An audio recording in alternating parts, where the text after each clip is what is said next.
அர்ஜுனை இப்படி பார்க்கும்போது பார்த்துக்கிட்டே இருக்கணும் போல இருக்கே.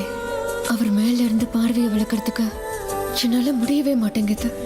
நம்ம குடும்பத்துல இருக்கிற ஒவ்வொருத்தரையும் சாகடிக்கணும்னு நினைச்சிட்டு இருக்கிற அந்த நாகராணியோட ரத்தத்தை பூமாதேவிக்கு சமர்ப்பிக்கிறேன்னு சொன்ன நான் மாறிட்டேன்னு கூட சொல்லு, நான் ஒத்துக்கிறேன்.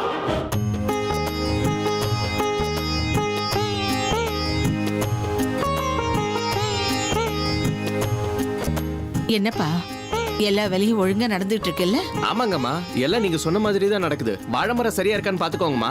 நல்லா இருக்கு. இங்க பாரு, நாளைக்கும் இதே வாழைமரம் இருக்கட்டும்னு அப்படியே விட்டுறாத. ஃப்ரெஷ்ஷா கொண்டு வந்து கட்டு. என்ன தோரணமும் அப்படித்தான், சரியா? அப்ப தோட்டத்துக்கு போய் ஃப்ரெஷ்ஷா இருக்கிற தோரணமா பார்த்து எடுத்துட்டு வந்து இங்க கட்டிடுறமா? அப்படிதான் சொல்றேன். ஆனா போன வருஷம் வாடி போனதை கட்டிட்டேன். அந்த மாதிரி ஏதாச்சும் பண்ண உன் சம்பளத்துல கட் பண்ணிடுவேன். நான் சொல்றத நல்லா புரிஞ்சுக்கிட்டேல்ல? புரிஞ்சுதுமா. அடடா, நான் ஒருத்தி சாஸ்திரிகளுக்கு போன் பண்ணணும், மறந்தே போயிட்டேன்.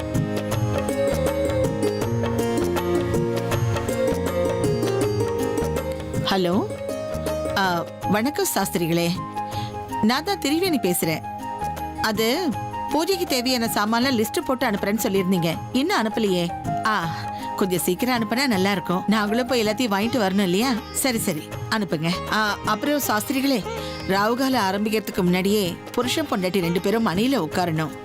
சாஸ்திரிகளே, உங்களுக்கே தெரியும் இல்லையா, இந்த வீட்டுல என்னென்னமோ நடந்து போச்சு.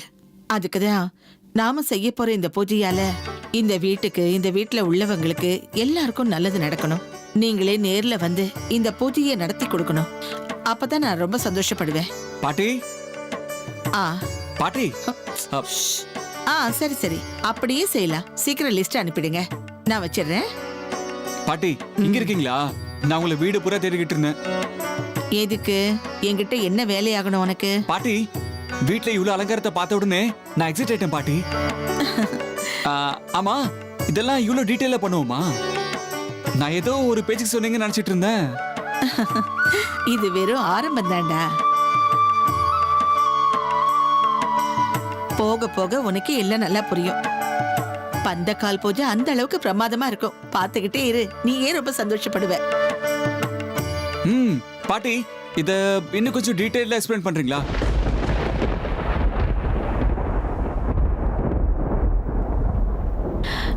இங்க பாருப்பா, பூஜை அறையில மட்டும் கொஞ்சம் நிறைய பூ போட்டு அலங்காரம் பண்ணிடுங்க.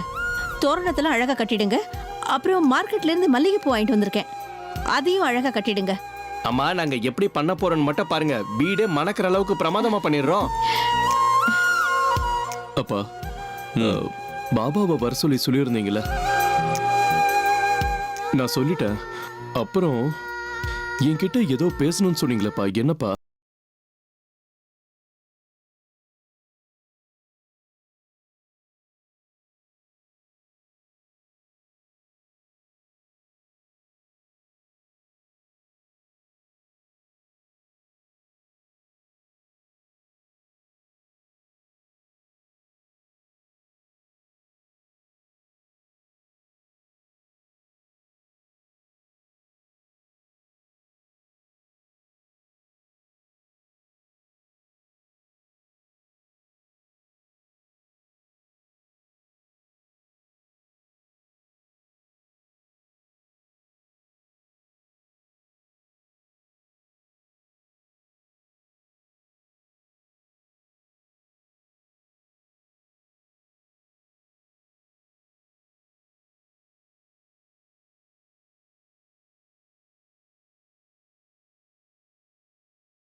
அநேகமா நீ பிறந்த வீட்டில் இருக்கும்போது இந்த மாதிரி பூஜையெல்லாம் பத்தி கேள்விப்பட்டிருக்க மாட்டல்ல? ஆமா மாமா, இந்த மாதிரி பூஜைலாம் நான் முதல் தடவையா கேள்விப்படுறேன். பாத்தீங்களாப்பா, 2வது தடவை தாலி கட்டிக்கிறதுக்கு வெக்கம் சந்தோஷம் எல்லாம் சேர்ந்து அவ முகத்தை செவக்க வச்சிடுச்சு. இன்னொரு முறை நம்ம அமிர்தா முகத்துல கல்யாண கலை கட்டுதுப்பா.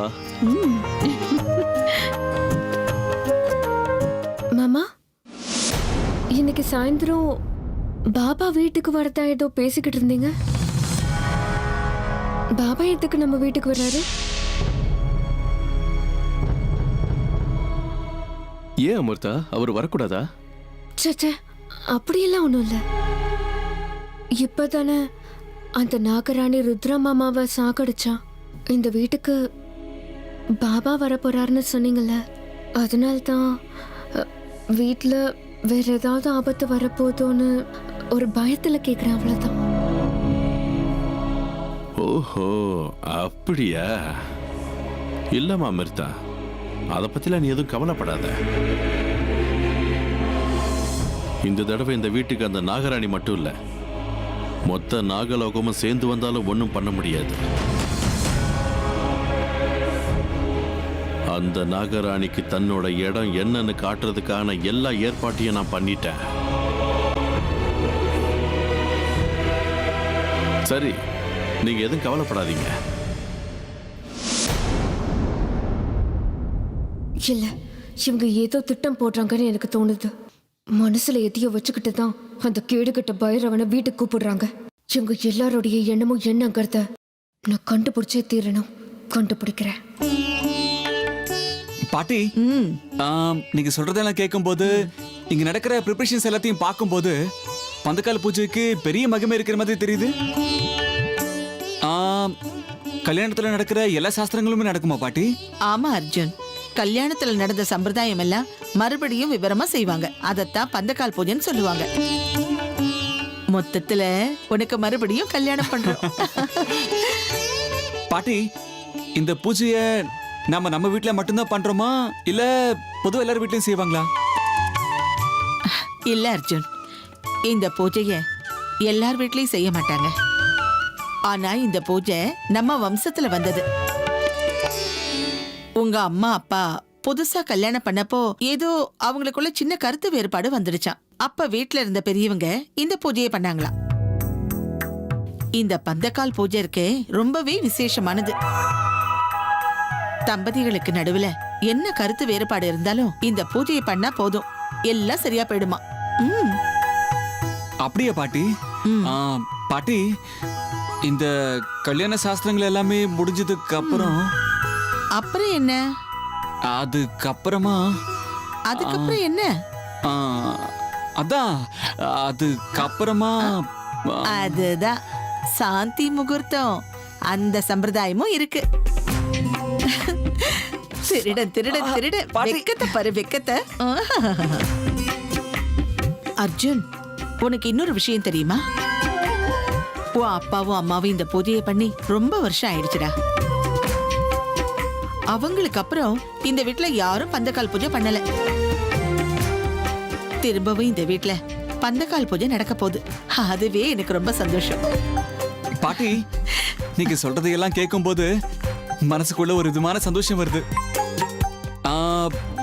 இந்த பந்தக்கால் பூஜைக்கு பின்னாடி இவ்வளவு பெரிய ஹிஸ்டரி இருக்குன்னு நான் எதிர்பார்க்கவே இல்லை பாட்டி. அதுக்கப்புறமா என் பேரனுக்கும் என் பேத்திக்கும் மஞ்சளை கரைச்சு நலுங்கு வைப்பாங்க, பால் ஊத்தி குளிக்க வைப்பாங்க. நீங்க 2 பேரும் பொண்ணு மாப்பிள்ளை மாதிரி அலங்காரம் பண்ணிக்கிட்டு மணமேடையில வந்து உட்காருவீங்க. சுமங்கலிங்க அமிர்தாவுக்கு வளையல் போட்டு விடுவாங்க. இத்தனை சம்பிரதாயங்கள் இருக்கு தெரியுமா? அதுக்கப்புறம் புருஷனை பொண்டாட்டியும் பந்தக்காலுக்கு பூஜை பண்ணணும். ஆனா அதுல ஒரே ஒரு சின்ன மாற்றம். பொதுவா கல்யாணத்துல அக்னிய வலம் வந்து சத்தியம் பண்ணுவாங்க. இங்க அதுக்கு பதிலா பந்தக்கால சுத்தி வந்து சத்தியம் பண்ணணும். அதுக்கப்புறம் தான் நீ உன் பொண்டாட்டி கழுத்துல மாங்கல்யத்தை கட்டணும். இது எல்லாமே 6 மணிக்குள்ள நடந்தாகணும், தெரியுமா? சூப்பர் பாட்டி. ஒவ்வொரு சம்பிரதாயத்துக்கு பின்னாடி எவ்வளவு பெரிய கதைகள் இருக்குல்ல. இருந்தாலும் இதெல்லாம் எனக்கு தெளிவா சொல்லிக் கொடுக்கிறதுக்கு எனக்கு என் செல்ல பாட்டி இருக்காங்கல்ல, அதுவே எனக்கு டபுள் சந்தோஷம். ஐயோ ஐயோ விடுறா. ஐயோப்பா, இப்படியா பலமா கிழவ. உனக்கு இன்னொரு விஷயம் தெரியுமா? நீயே உன் கையால உன் பொண்டாட்டிக்கு திருமாங்கல்யம் கட்டணும். அதுவும் 6 மணிக்குள்ள கட்டி ஆகணும். அதோடு இந்த பூஜை முடிஞ்ச மாதிரி கணக்கு.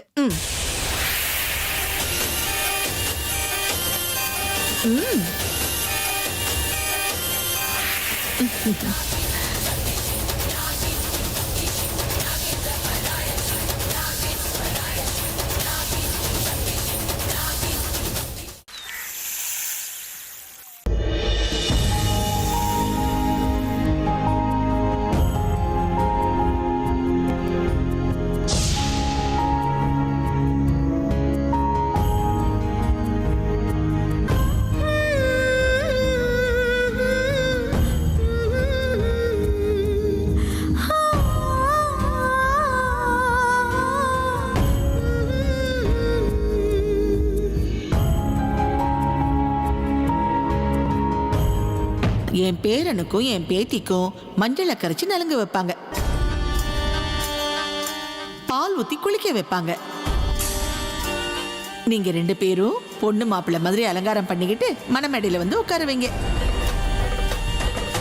சுமங்கலிங்க அமிர்தாவுக்கு வளையல் போட்டு விடுவாங்க.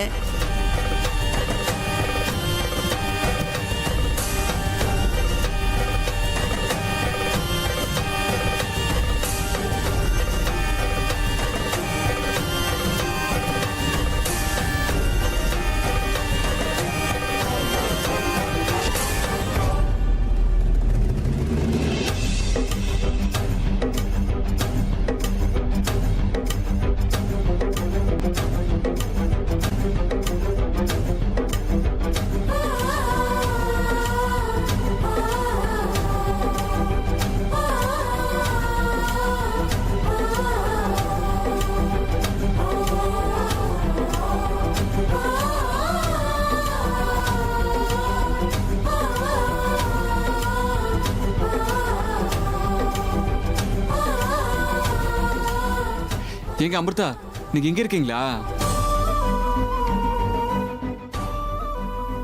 கையில குங்குமச்சிமிழ் வச்சுக்கிட்டு என்னங்க பண்ணிட்டு இருக்கீங்க?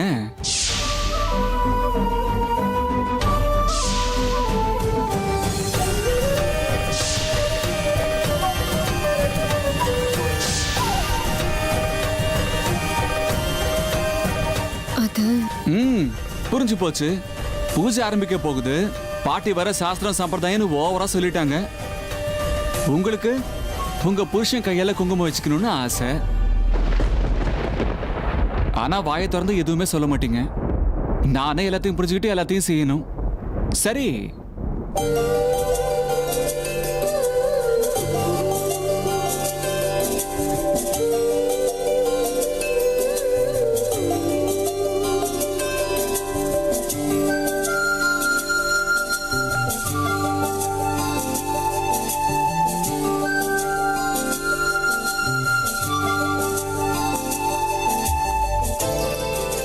எங்க அர்ஜுன், உண்மையிலேயே நீங்க குங்குமம் வச்சு விட்டீங்களா?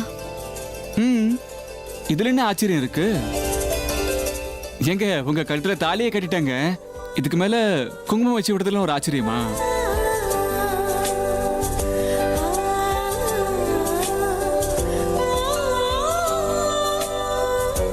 அமிர்தா, என் கணக்கு நீங்க இன்னைக்கு ரொம்ப டிஃப்ரெண்டா தெரியுறீங்களே. என்னன்னு சொல்ல தெரியல, ஆனா ரொம்ப ஸ்பெஷலா தெரியுறீங்க.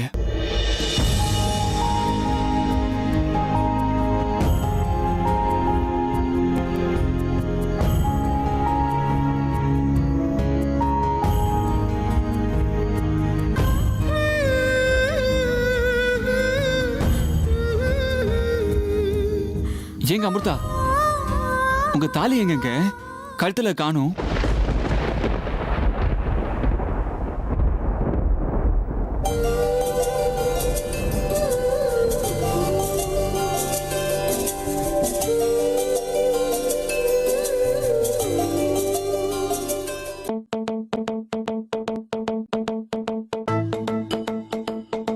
தனியா இங்க என்னம்மா பண்ணிக்கிட்டு இருக்க?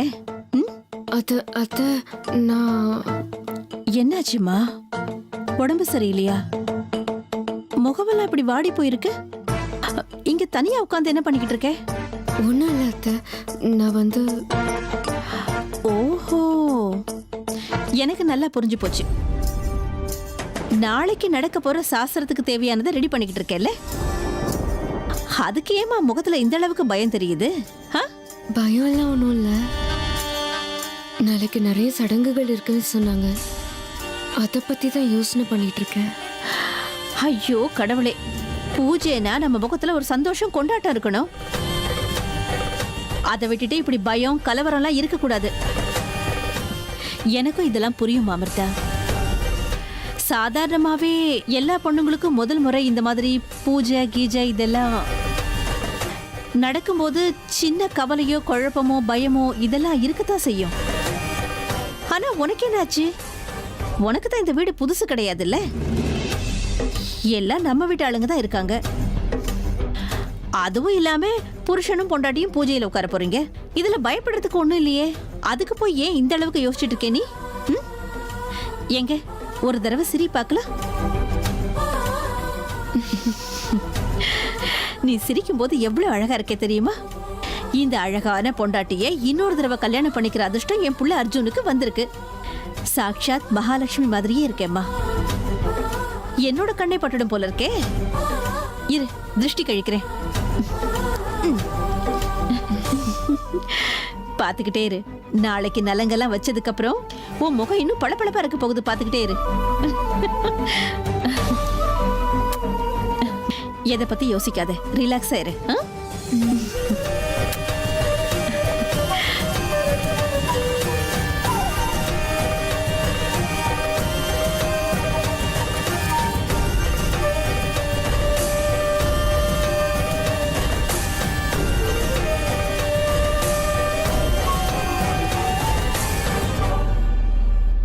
நாகமணி எங்க இருக்கு? அத காப்பாத்திட்டு இருக்கிற சக்தி என்ன சக்தின்னு கண்டுபிடிக்கிற நேரம் இப்ப கூடி வந்துருச்சு. இந்த தடவை எங்கேயும் எந்த விதமான தப்பும் நடக்காது. மொத்தத்துல நாகமணி இந்த பைரவனுக்குத்தான். இந்த தடவை இந்த பைரவ எல்லாத்துக்கும் தயாராத்தான் வந்திருக்கா. ஜெய் மகா காளி.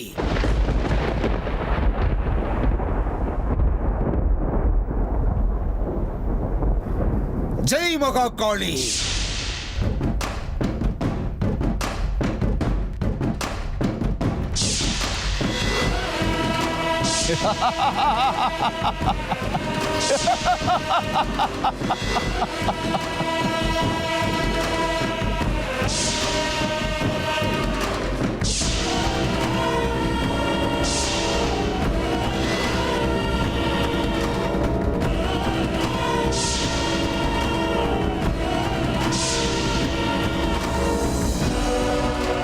புரிஞ்சு போச்சு.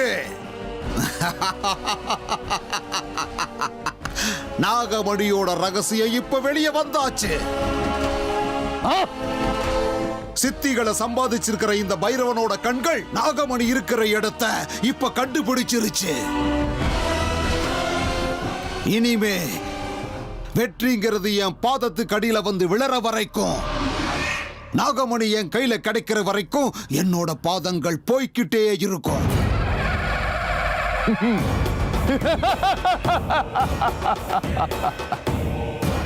இப்ப என்னோட வெற்றி யாத்திரை ஆரம்பம். ஜெய் மகா காளி.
பூஜை ஏதாவது கோயில்ல செஞ்சா நல்லா இருக்கும்ல? அந்த சாக்குலயாவது ஃபேமிலியோட ஒரு அவுட்டிங் போன மாதிரி இருக்குமே. என்ன கோவிலியா? இல்லனா நான் என்னமோ கல்யாணம் பண்ற மாதிரி ஏதோ ரெசார்ட்டோ இல்ல ஹோட்டலோ புக் பண்ணுவீங்கன்னு நினைச்சேன். இல்லங்க அமிர்தா? ஆமாமா, பண்ணலாமே. என்ன நம்ம அர்ஜுன் சார் ஃபுல் ஃபிளாஷ்பேக்ல போற மாதிரி தெரியுது. மத்த இடம்லாம் எதுக்குடா? தேவலோகத்துக்கே போய் கல்யாணம் பண்ணிக்கலாம், கவலைப்படாத.